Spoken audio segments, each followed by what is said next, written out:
Hey guys, it's Dustin. Wanted to bring you an update on the 54-gallon corner tank that I had in the basement. So last time I showed you guys this, well, the time before it originally started out it was going to be a cichlid tank, and my wife talked me out of it, smartly told me, you wouldn't be happy with it as a cichlid tank. You really need to set up a saltwater tank. So what I'm doing here is establishing a base for a clown harem. Honestly, at this point, I'm delaying things on my own. I just need to get a little further along with it. I just recently completed the sump, tying a sump into it, so I got rid of the hang-on back filter, kind of moved some things around. I need to move that heater into the sump, but anyway, that's where we're at right now with it. Same basic setup. I moved the corrallia to the back. This is temporary. That's the inlet for the return pump. You can see the box, the overflow box there. It's got a U-tube on it. Run around to the back, down a little hole. I'm going to add a silencer to that so that it's not gargling as much. You guys, I'm sure, can hear that in the video. And then the two T5, dual T5 fixtures should be plenty. I've had this A-can in there since like a couple days after I put salt in it. It's doing fine. I've got probably four little mini hermits. You can see that one right there, dead center in the middle of the screen that's hanging on. Some Saria snails, and there he is. Anyway, so that's all I have in this tank for right now. I'm letting it cycle, but the real delay was getting the sump hooked up. I'll go ahead and show you what I did there. So it's coming around the back, going through a pull filter type connection. Then I ran it through the wall here. So on one of the forums, I saw somebody do this, and it's a brand new basement, and I didn't want to make holes in my brand new basement wall. But if you take and put a junction box in there, it doesn't look half bad. So what I'll do then is when we go to move, just throw a blank wall plate over this, and it's not going to look anywhere near as bad, obviously, as a gaping hole in my wall. So coming through there, you can see at the top is the overflow into the sump. There's a power cord in the middle. I had to run an extension cord. There's no power in the closet, so. And then the return there in that clear pipe, or the clear PVC, vinyl tubing there at the bottom. So run around. This is the closet. It's a little noisy in here. Still working on it. But you can see down there is the sump. So right now it's not a true sump. Another thing I need to finish up. I've got a tank out here. It's got some stuff in it, but it's a 20 long. I need to get some baffles ordered for it. Right now it's a 15-gallon tank that's in there. You can see the skimmer's pulling out some good stuff. Got about an inch in there over a couple of days.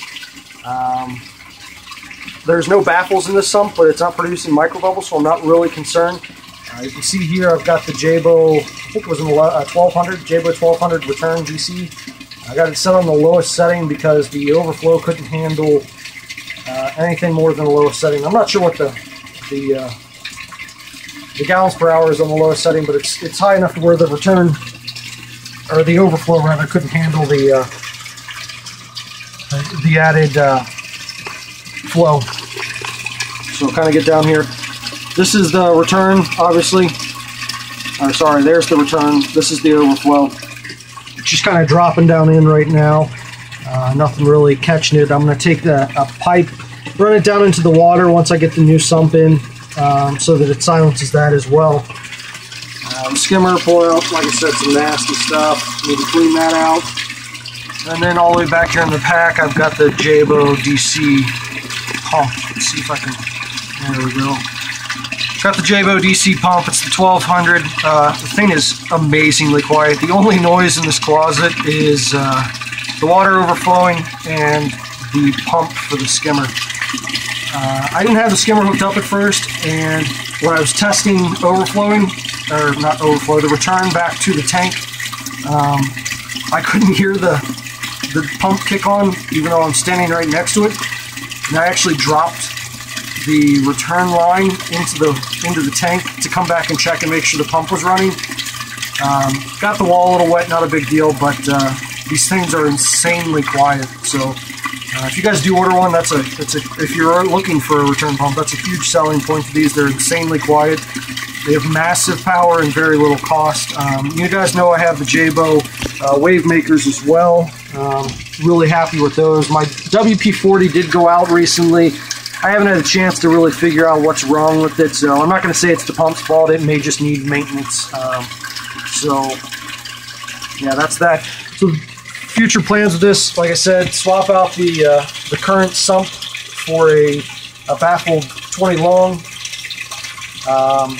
This little light here, it's just going to be viewing light for me, like visual light. It's not going to light a refugium or anything like that.